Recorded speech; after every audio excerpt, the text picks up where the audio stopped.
Hello everyone, in this video we learn about linear dimension of synchronous modeling. In linear dimension, we can move phase or manipulate by adding dimension value. Select the command. First we need to select origin object, selecting this edge. Next one, select measurement object, selecting edge, circle.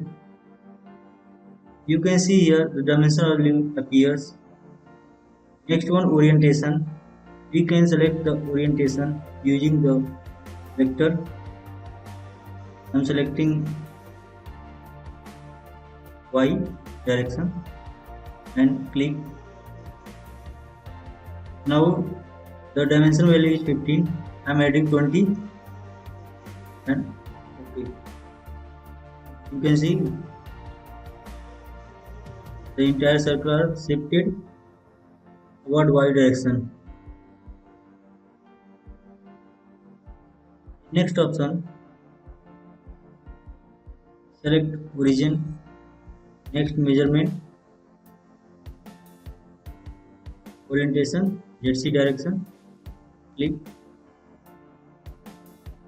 In result, if I select coplanar, then all coplaning object selected together, I am putting value 20 and 3.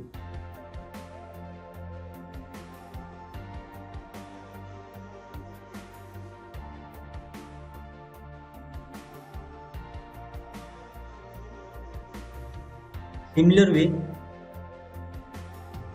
linear dimension, select origin and measurement.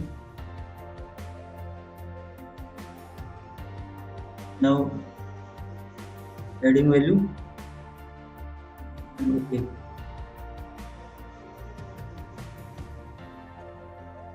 So that is the linear dimension of synchronous modeling. Thanks for watching.